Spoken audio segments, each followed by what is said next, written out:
com muita alegria e satisfação, hoje conosco em nosso estúdio multiplataforma, o deputado federal Jefferson Campos, PSB, deputado que representa a região metropolitana de Sorocaba, a cidade de Sorocaba, também outras regiões do estado de São Paulo, mas conosco hoje também para bater um papo, falar muito a respeito desse momento que nós estamos vivendo em todo o país, não só a questão política, tem essa questão sanitária, tem a pandemia, tem a questão econômica, tem o auxílio emergencial, que o governo está dando uma enrolada já há quase 30 dias para liberar, para informar como isso vai acontecer, tem a reforma tributária, que não sai do papel, a reforma administrativa, mas tivemos eleição na Câmara, Congresso Nacional, enfim, um novo comandante na Câmara dos Deputados, o Arthur Lira, que aliás hoje está recebendo vários governadores para uma reunião para falar a respeito desta pandemia da Covid-19. Então temos vários assuntos aqui com o deputado Jefferson Campos. Deputado, muito obrigado pela sua participação conosco, obrigado de estar conosco, prestando contas, falando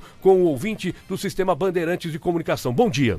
Muito bom dia, Paulinho, Adriano, a todos os que nos acompanham neste momento ou que ainda estarão nos acompanhando. É uma honra muito grande estar aqui, sempre estou ouvindo, assistindo esse trabalho de excelência de toda essa equipe da Band, de todos os profissionais que têm trabalhado.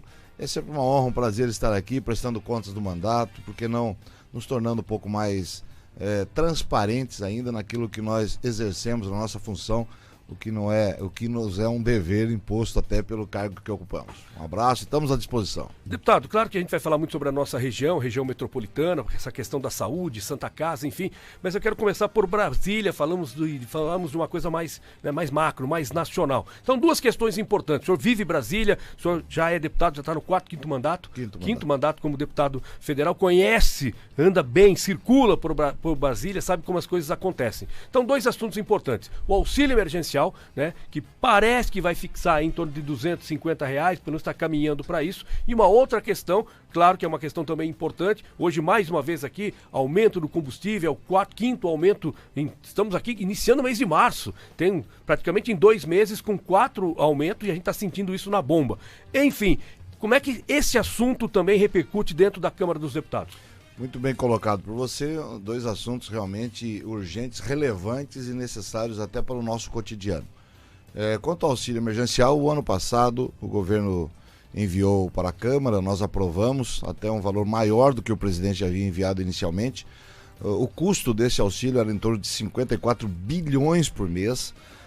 Veja que um Bolsa Família gasta 32 bi por ano. O governo nos envia um projeto e nós, entendendo o momento que o país estava vivendo, colocamos uma emenda e depois foi aceito pelo governo, E foram 54 bilhões por mês que foram liberados.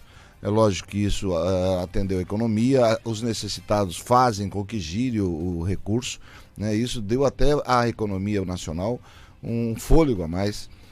Entendemos ser necessário, o desemprego não tem recuado, pelo contrário, tem aumentado. A economia informal tem aumentado. É bem verdade que durante esta crise muitos têm iniciado seus próprios negócios, deliveries, pessoas que estão iniciando um trabalho. Para alguns tem sido terrível, e para outros uma oportunidade São os empreendedores. Exatamente, os empreendedores que estão nascendo, surgindo, a gente conversava sobre isso. É necessário mantermos o auxílio emergencial durante esse tempo. O governo está fazendo uma ginástica tremenda.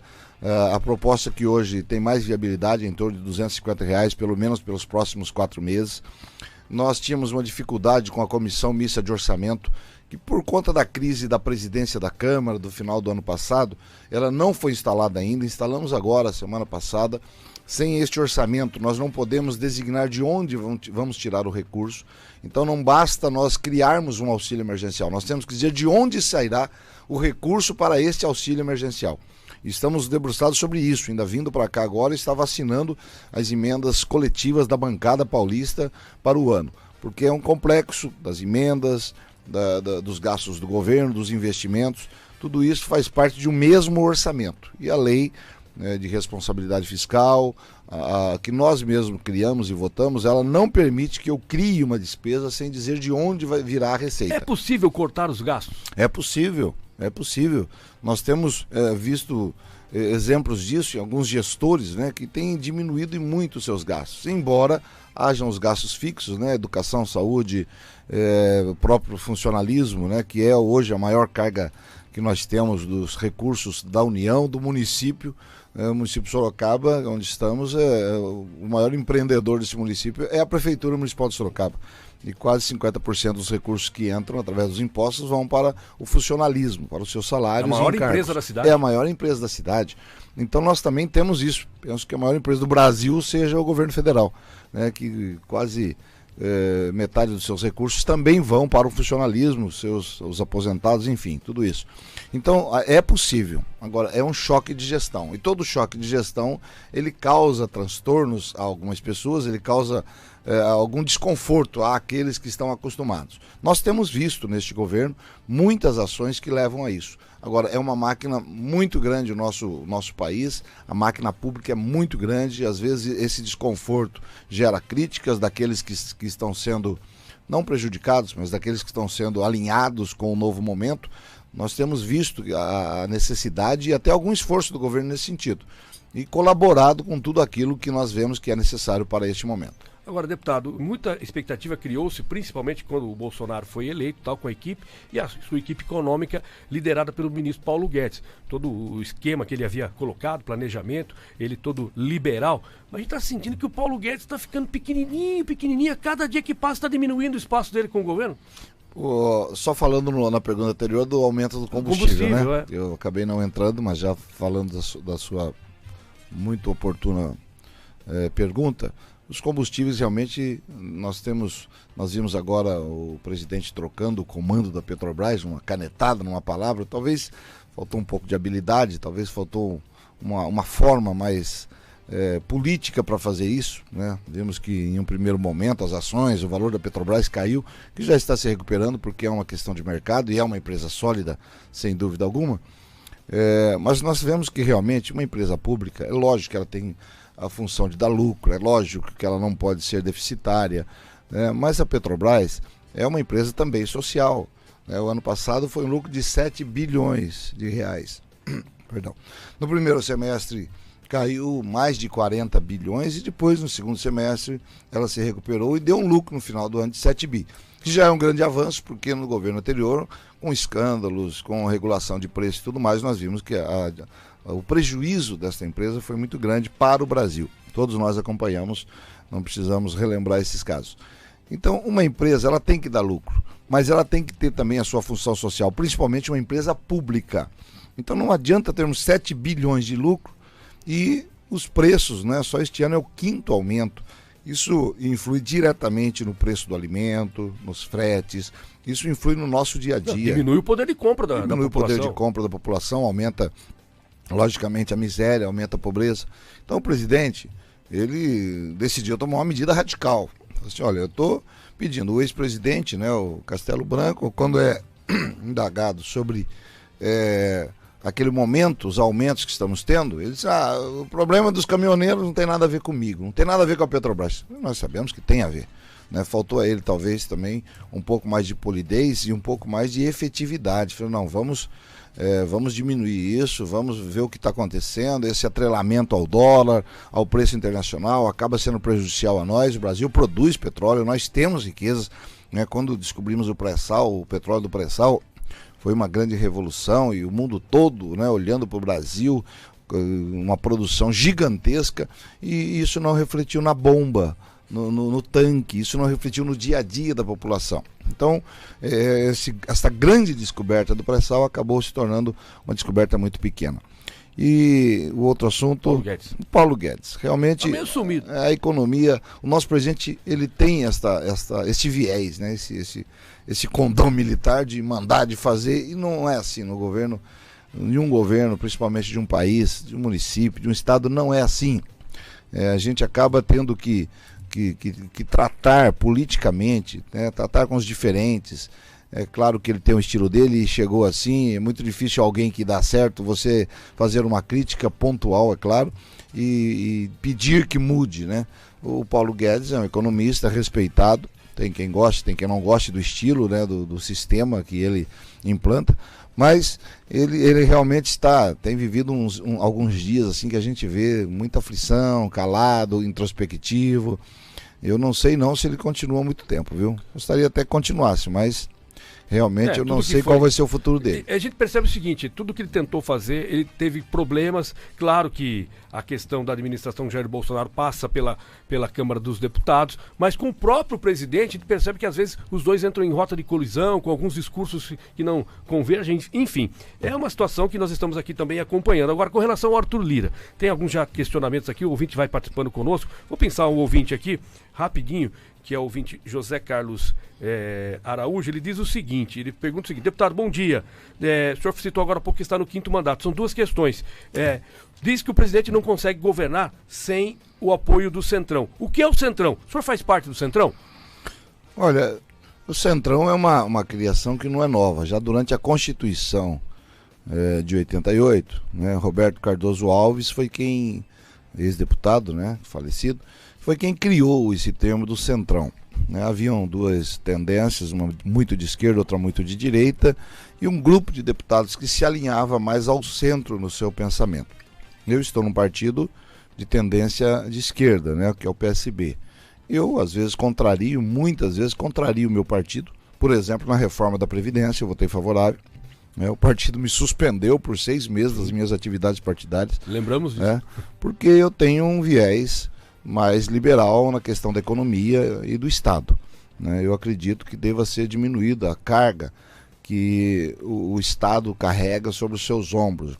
Eu creio na iniciativa privada, entendi naquele momento que a reforma da Previdência era necessária, cortando privilégios, vamos dizer assim, ou até situações em que colocavam algum em discrepância, uns se aposentavam muito cedo, outros muito tarde. Tentamos equacionar. Enfim, está posta essa situação. O Centrão é um grupo de pessoas, ou até de partidos, né, que se alinham mais ao centro das questões. Não são radicais de esquerda e nem de direita. E hoje nós vemos um verdadeiro fla-flu, hoje nós vemos um verdadeiro jogo. Todo assunto que você coloca, por exemplo, né, aqui nós estamos numa entrevista, um bate-papo muito legal. Nós estamos sendo acompanhados aí por milhares de pessoas, né, nas nossas redes. Eu tenho 300 mil seguidores no Face, tenho essas coisas todas que todos nós temos, e todo assunto que a gente coloca gera repercussão de direita ou de esquerda, e os neutros também, né? Então, hoje não existe uma ação pública neutra. Todo voto que eu emito, que eu profiro, eu tenho críticas e tenho aplausos, né? E tenho pessoas que gostam e tenho pessoas que desgostam. Todo assunto. Não existe hoje um assunto neutro. E nós vemos isso até nos reality shows, vemos isso nos programas que vimos e na vida, de uma forma geral, os amigos, né? Hoje há uma divisão muito clara, e também na política. E há aqueles que caminham pelo centro. E eu me coloco, sim, como alguém que vai pelo centro, equilibrado. Tem situações que eu voto contra o governo, tem a maioria das situações eu voto favorável, por entender que serem boas, mas não me alinho automaticamente a uma ou a outra corrente. Eu analiso cada ponto pontualmente, procuro me inteirar do que estou fazendo e votando para seguir a minha consciência e, logicamente, aqueles a quem eu represento. Nós dizemos, o senhor representa o povo todo. Eu represento uma parcela da população. Há muitas pessoas da população que não pensam como eu, né? E talvez em relação a costumes, em relação à economia, a própria reforma da Previdência que eu acabei de citar, houve uma parte da população que não desejava. Eu não os representei naquela votação, mas o conjunto dos votos e dos parlamentares forma a democracia, porque se todos fôssemos em uma mesma direção, não haveria necessidade nem sequer do parlamento. Agora, deputado, ainda falando sobre Brasília, sobre a Câmara, Arthur Lira assumiu há pouco mais aí de um mês. O senhor acredita que esta gestão com Arthur Lira, as votações, elas caminham numa velocidade maior do que, por exemplo, com o ex-presidente, com o Rodrigo Maia? Sem dúvida alguma. O deputado Rodrigo Maia, nos últimos meses, eu entendo que ele tomou um viés muito equivocado, de confronto com o presidente. Ele foi bem até um determinado momento, comandou a nossa casa por um tempo, entrou num momento de crise e acalmou a nossa casa, mas neste último ano, nestes últimos meses, ele entrou numa área de confronto com o presidente. Muitas matérias que poderiam ter sido votadas não foram pautadas, algumas medidas provisórias foram caducadas por conta da falta de pauta, o deputado Arthur Lira entra com um novo momento e uma nova proposta, muito mais alinhado ao governo, muito mais alinhado ao governo. Ele entra com uma proposta de dar celeridade, e nós vemos isso já nos primeiros dias, né? Faz aí pouco mais de um mês, né? Foi dia 1º de fevereiro, a nossa eleição, que ele já demonstrou isso. Por exemplo, essa comissão mista de orçamento já deveria ter votado o orçamento no ano passado. Nós nunca estivemos tão atrasados como estamos agora. Semana passada que ela foi composta, ou logo que ele assumiu, já determinou aos líderes que indicassem os membros da comissão. O presidente da casa, das casas, né, tanto do Senado quanto da Câmara, tem um poder muito grande de articulação, de estar próximo ao governo, de pautar, principalmente de pautar as medidas. Ele não pode garantir que vamos aprovar. Mas até esse trabalho dele do convencimento, de chamar os líderes, de conversar, porque a Câmara, com 513 deputados, ela funciona muito no sistema de liderança. Os líderes reúnem as suas bancadas semanalmente ou até diariamente e levam os assuntos que vão ao plenário. Ali se discute nas comissões, nas bancadas, ali existe todo um trabalho de convencimento, de dúvidas, e ali se vai então ajustando. E esses líderes levam ao presidente: olha, a nossa bancada ela não concorda com isso, está descontente, achamos que a solução melhor seria essa. Então, quando chega ao plenário, normalmente um texto já está ajustado ao que vai ser votado. Por isso ali chama de palco da democracia. É um palco e cada um representa o seu papel, tanto a oposição quanto a situação. A oposição já sabe que ela vai perder, ou a situação já sabe. Poucos assuntos, pouquíssimos temas, você chega ali sem saber qual é o resultado, né?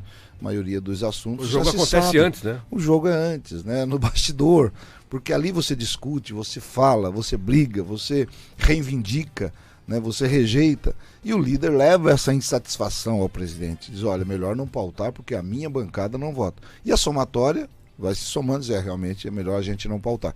O presidente, ele tem a função de colher, junto aos líderes, este sentimento da casa. E quantas vezes a gente já conseguiu tirar matérias que pareciam, né, muito pacíficas, mas no interior, no bojo dos deputados, ela iria ser rejeitada.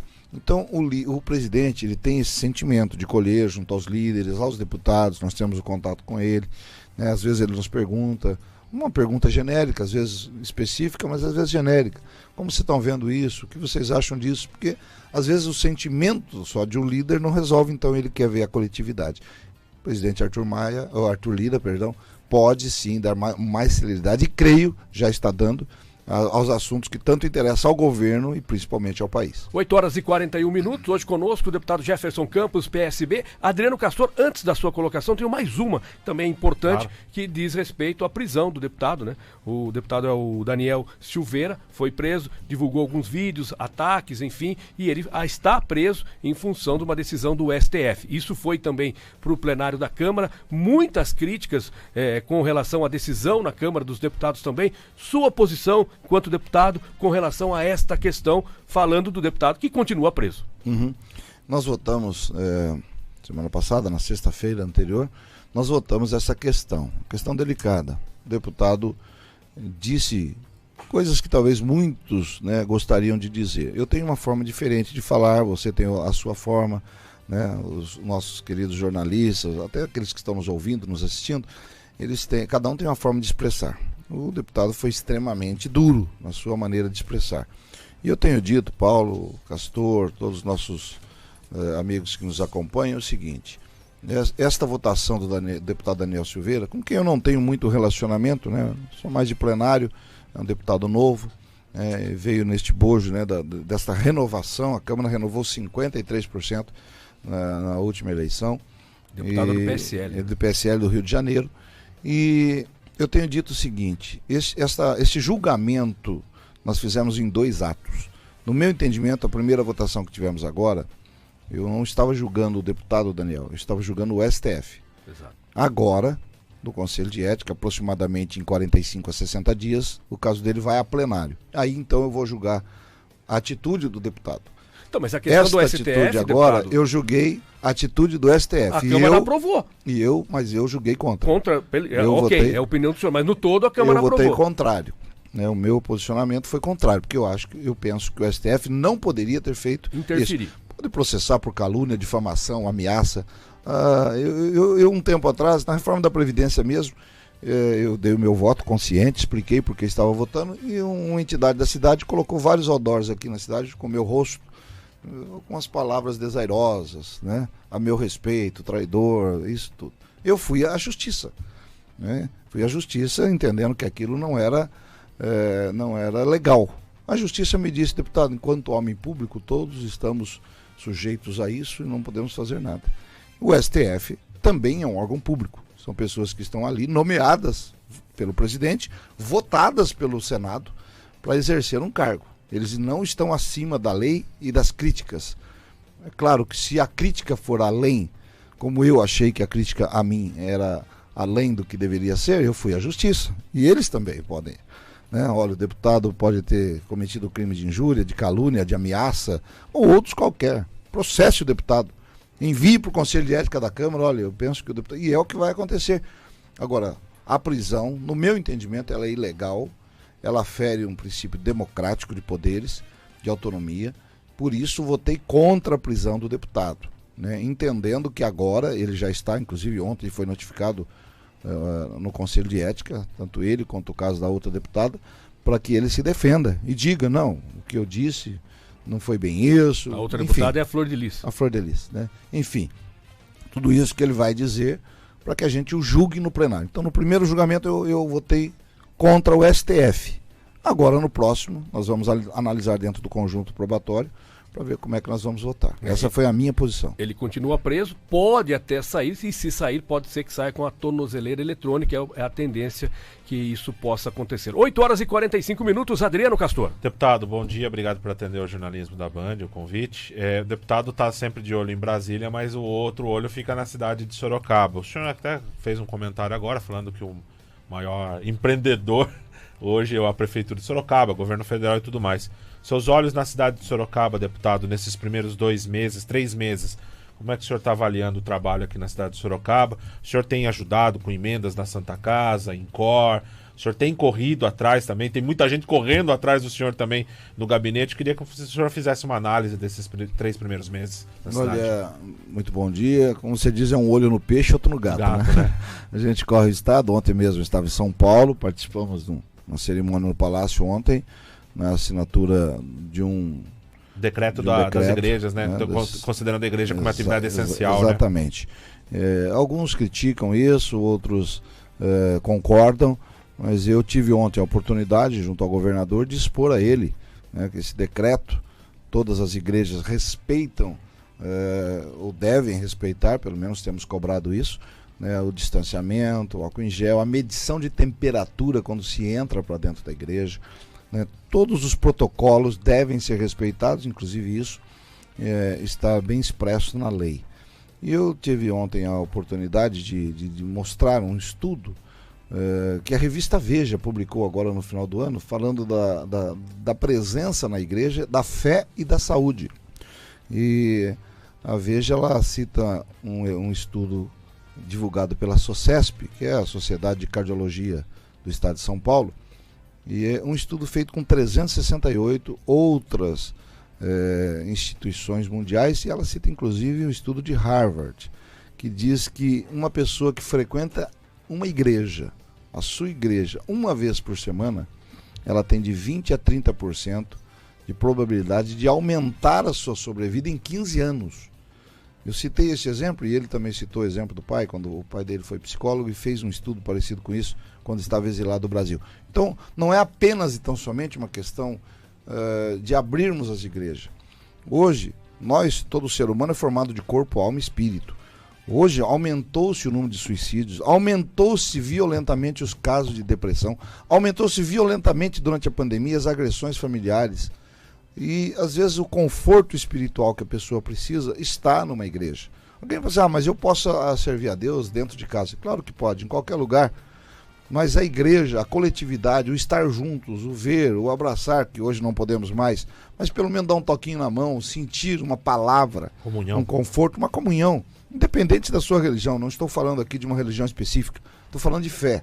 Já é provado cientificamente que a fé, ela aumenta a sobrevida, ela aumenta a qualidade de vida, ela libera endorfina, que é o hormônio do prazer na nossa vida. Uma pessoa que vai à igreja, a sua igreja, que exerce a sua fé, ela tem condições de viver melhor e viver mais.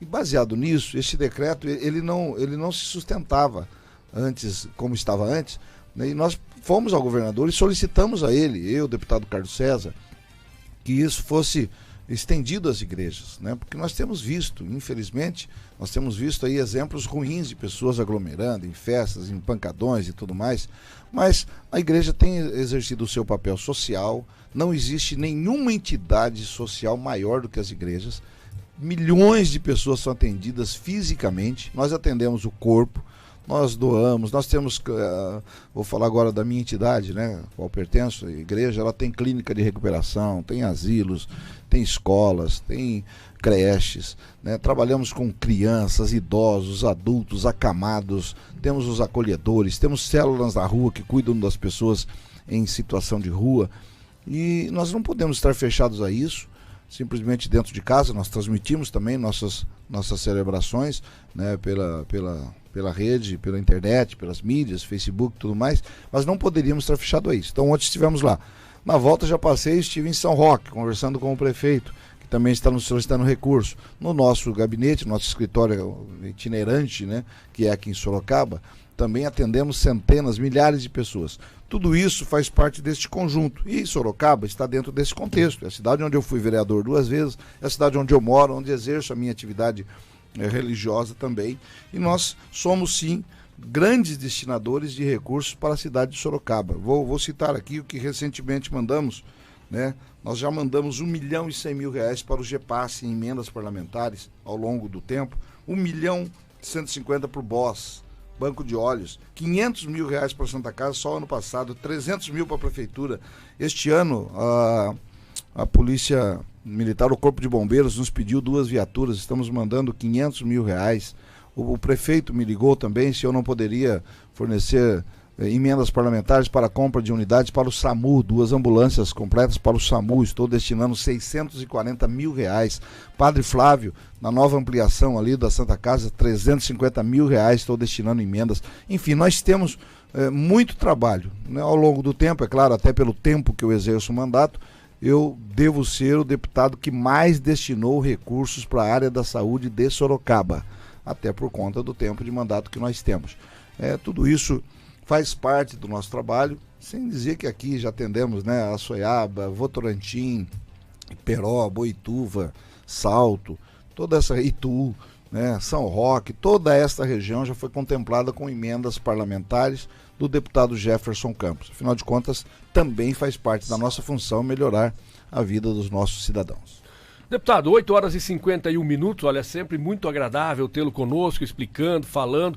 O senhor não afina não, responde todos os questionamentos de uma forma leve, tranquila, as pessoas têm esse entendimento. Nós só gostaríamos que o senhor participasse mais conosco aqui, tivesse aí uma agenda, uma pauta, quem sabe uma vez a cada 2 meses, pudesse então estar passando aqui em Sorocaba, bater um papo conosco aqui, sempre muito bem-vindo, sempre muito bacana. Muito obrigado pela sua presença, pela sua participação conosco, aquilo que a gente tem dito a todos os nossos convidados quando estão conosco aqui, muito trabalho, mas acima de tudo, muita saúde, deputado, muita saúde. Infelizmente, somos o 6º país, a 6ª nação em vacinação agora no mês de fevereiro. Gostaríamos que nossos entes, nossos amigos, enfim, que todos pudessem ter acesso à vacinação. Eu aqui estou querendo ser vacinado, mas infelizmente estou lá longe da fila, né? Infelizmente isso acontece. Mas a gente torce para que a vacina agora, no mês de abril, quem sabe existe essa expectativa de 100 milhões de vacina no Brasil e possa ter um arranque, porque enquanto realmente essa vacinação e imunização não ocorrer, não tem muito o que fazer. A gente pede para que as pessoas não aglomerem, para que as pessoas usem máscara, enfim, é o mínimo que as pessoas possam fazer, né? E nem todos têm essa consciência. Infelizmente, isso acaba ocorrendo. Mas enquanto as pessoas, nós, né, de uma forma geral, não fomos imunizados, vacinados, não tem como ter vida normal. Aquela vida que nós acostumávamos e tivemos até fevereiro de 2020, por enquanto, ainda está longe de acontecer.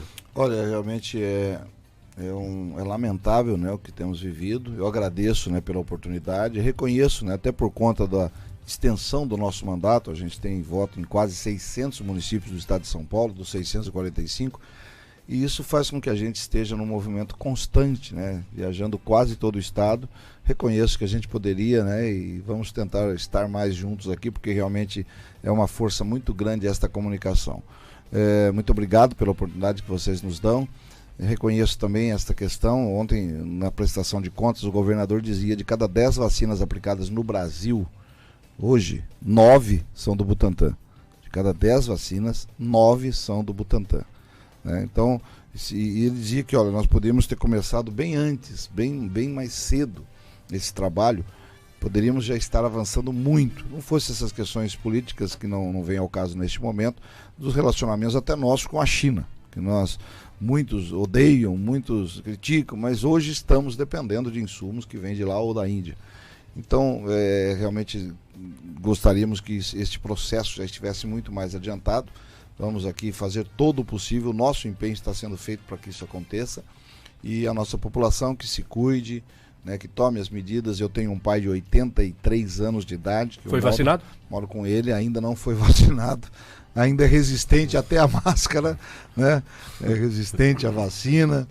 Então papai diz, eu já passei por guerra mundial, eu já passei por tantas situações. É difícil, é uma situação muito difícil. Você é pastor ativo, né, diariamente na igreja. Então temos esse cuidado todo aí que nós tomamos na nossa casa, né? E cada um deve ter os seus cuidados próprios, porque nós sabemos, estamos convivendo muito com perdas, né? Só ontem perdi 2 pessoas próximas, pastores também da igreja, né? Então é um momento de muita dor para todos nós. E ninguém se agrada com isso, ninguém tem alegria com isso. E as teorias, né, podem ficar para cada um, mas nós temos que ter medidas efetivas para combater. Nós fazendo a nossa parte, o governo fazendo a parte dele, é claro. Então, muito obrigado pela oportunidade, a todos que nos acompanham, ou que verão essa entrevista. Que Deus abençoe a todos. Vamos cuidar e vamos sair dessa em breve.